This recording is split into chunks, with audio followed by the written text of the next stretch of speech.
It's a Sunday afternoon. You're sitting there. You have to write an essay on the history of the Ottoman Empire. Should be pretty easy, right?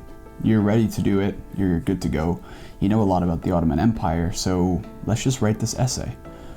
But you're kind of hungry, so you should better get a snack first. So you go and grab a snack. You grab an apple. Looks good. Perfect. So you sit down and have the snack. You eat this apple, and you start to wonder where the apple came from. You're thinking, I wonder where it came from, and you look at the sticker. And the sticker says it comes from California in the United States. And then you remember, you have grandparents that live in San Francisco. So you should better give them a call. You haven't talked to them in a while. So you give them a quick call and you're talking to them, and they mention that they've been traveling for the last couple months. And they recommend you should do the same if you have the money to do so. So this really intrigues you in thinking about that, and you start looking at all of the travel that you can do, and you look at all these cheap flights and everything, but then you kind of get hungry again, and why not just make a coffee while you're at it? And then the whole day passes by. Does this sound familiar? It's so horrible, isn't it? I have struggled with this so many times, and that, my friends, is procrastination. Procrastination sucks. So let's find out what it is, what causes it, and of course the best ways to deal with it and make sure that you procrastinate the least you possibly can. So first of all, we need to know what procrastination is in order to tackle it and fully understand why we are doing what we're doing. And as Mel Robbins puts it, she is an expert on procrastination and very well known. She has multiple TED Talks out about it, and she says it is a method of stress relief. But why stress? Why are we stressed about this thing we have to do? She also mentions, therefore, that it is an act of avoiding important work as a means of avoiding failure or avoiding difficult situations that might arise while we're working on that task. Essentially then, based on what Mel Robbins has explained and James Clear in his book Atomic Habits, procrastination is simply just a habit with the same 4 stages that a habit has, which is that cue, craving, response, and reward. The interesting thing about procrastination is that the problem is not the working itself. It is the habit of avoiding. So we need to understand this to move forward. And it stems from for a lot of us, the idea that we want something to be perfect to produce our best work, and that the work required to produce something that's of value is just so extensive that it might be better that we just not start at all rather than start it and not finish it, or start it and not be proud of that result. And the really paradoxical thing with procrastination is that it often creates a lot more sadness and anguish and stress avoiding the task that you're supposed to do than when you actually sit down and work on it, at which point it becomes pretty easy, and honestly you don't even have a hard time completing the task most of the time. So it's just that preemptive measure that you're taking before even doing the work that's causing you anguish. So then we come to the big question: why do we procrastinate?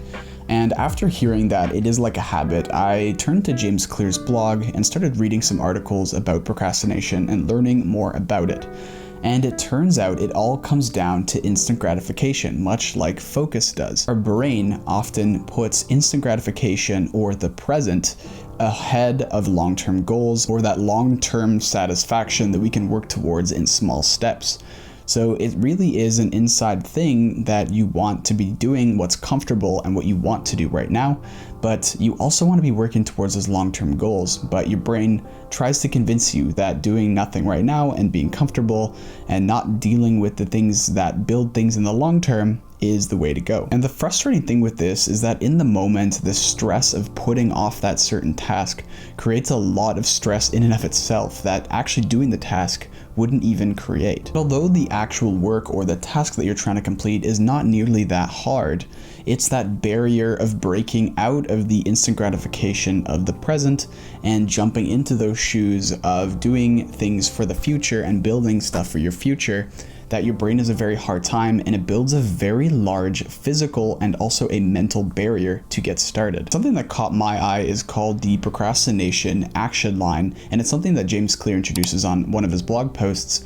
an increasing line up to a peak, and then it falls back down. So you have this idea that procrastinating becomes more and more intense, and you keep doing it over time until the stress gets to such an intense point that the stress is no longer worth it, and the stress of actually not completing it on time takes over and you get started. So it's really this sense of urgency that eventually gets you to do the task if you procrastinate chronically. So then what are some of the best ways to reduce procrastination or even eliminate it? And one of the best ways that scientists have found work very well is called temptation bundling. There was a study done at an Ivy League school, University of Pennsylvania, and it was a behavioral economics study that looked at the idea of pairing something that you really love and that gives you instant gratification, at least to a small degree, and pairing that with that thing you're procrastinating, the work that you need to do, or the gym. And by pairing these two, it makes you more likely to actually do the work because you love that thing that it's paired with. This is a very fine line to walk because it might also make you hate the thing that you used to love if it tips to one side and the work is just too overwhelming, so that you now associate the thing you love with doing that hard work. So you also want to be careful of that. But in most cases, in terms of this study, they found that pairing that temptation and something that you want to do with that harder task that you're procrastinating improved the ability to do the work. So some great examples of this that have been used in the past is things like watching your favorite TV show when you're on the Stairmaster or on the treadmill, where you really love that show, but it makes you look forward to doing cardio because you get to watch that show. But of course, there is the caveat here that you should try not to watch that show at any other point in the day. So you want to only leave watching that show for when you're doing the thing that you need to do. So in this case, it would be doing cardio only when you watch that show. The second way to overcome procrastination, or at least to minimize it, is called the Ivy Lee method. And James Clear argues that if we aren't focused on just one thing, then everything will distract us. We need to have a set list of priorities that we need to focus on. And so he advises having a list of maximum 6 things to focus on each day, and to go through your day and check them off as you go through, with most important at the top and then decreasing in importance going down the list. Now, at the end of each day, you want to carry the ones that are left over to the next day and then repeat and add any additional tasks that you might need to complete. What this does is it removes the ambiguity of whatever tasks we need to complete, and so it's really clear in our minds what we need to do and what we need to get done. And so it limits distractibility and just gets us to actually get started. By using the Ivy Lee method, we also employ this idea of the creator on YouTube called Better Ideas, who calls it eating your frogs first. Knowing that you have to eat a frog is unpleasant to think about, but if it's something that you have to do every single day, the day starts, the sun rises, and you're presented with a frog that you have to eat every single morning, then why put it off? Which is just tackling that biggest and most important task first in the day and getting that over with before moving on to the next task. And this is also a great way to structure it to kind of get that over with, and the rest of the day will flow more smoothly. The next idea that I had personally that I actually haven't seen anywhere else but really works well for me is to have some kind of commitment in your day. I know I've talked to a few people and they say this does the opposite and they're not able to focus if they have something like this.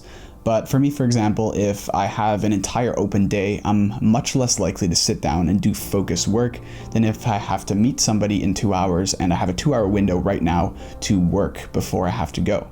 And so this is a very great way that I've found to engage focus and to limit procrastination is by just sitting down and having those 2 hours. There's just a hard stop for it. There's not just an unlimited amount of time where I can work. Another way that I've found that I've heard people talk about as well, but I definitely swear by, is by locking myself in a room. Sit in your bedroom with limited distractions, sit on your bed, sit wherever you want, put some headphones in and just focus on that one task. And even just sitting down and doing that kind of as a ritual will help you overcome procrastination and get started, because you'll automatically just open your laptop and start looking at things that you were going to work on anyway, and you'll end up writing something or doing something that you needed to do. This works because if you don't have anything to do and there's no distractions in the area, you're going to get bored and you're going to do it kind of by default. So this is kind of the idea of limiting those distractions, limiting stimulation, like we talked about in the last video as well, to overcome procrastination. Another thing that I'm slowly becoming to realize is focusing on the sheer quality of my work and things that I output is something that's really helped me overcome procrastination. And a famous saying says that how you do anything is how you do everything. And I really love that and take it to heart and really focus on individual things that I need to get done. And as I do that, I can work more closely with the quality of what I'm producing, which makes it more satisfying when I have the end result. And so it's kind of the snowball effect where I slowly procrastinate less and less because I really want to focus on that quality. And that idea of perfectionism and not getting started kind of starts to reverse a little bit as I see that I'm capable of making quality work. And one that I just wanted to carry over from last week's video on focus, and if you haven't watched that already, watch it. It's right here. It's a great one. It's the idea that just starting with 2 minutes per day and just doing focused work and not procrastinating, but just not thinking about it, sitting down with your computer or whatever you're working on for 2 minutes and do this for multiple weeks or multiple days, as long as it takes to form that habit and then increase in the amount of time. So the idea here is to just make a habit of not procrastinating and not avoiding the work, because you know it's only going to be 2 minutes. So you can sit down and easily just do those 2 minutes of work, stop, and you're happy because you didn't procrastinate. Definitely try some of these out. As I've been writing the script for this video, I've been employing some of these techniques because I, of course, am also guilty of procrastinating. So I've tried locking myself in a room and just working, and also using that 2-minute rule to get started on building a habit of less procrastination, and it's worked wonders so far. I'm obviously going to keep exploring these, and I hope you will as well, but in the end, these will be very helpful in overcoming and eliminating procrastination. Of course, let me know how these work for you. If you have any other ideas that you personally would like to share, just comment down below for everyone else to benefit from. And of course, leave any other questions or suggestions you have down below, and I'll see you guys in the next one.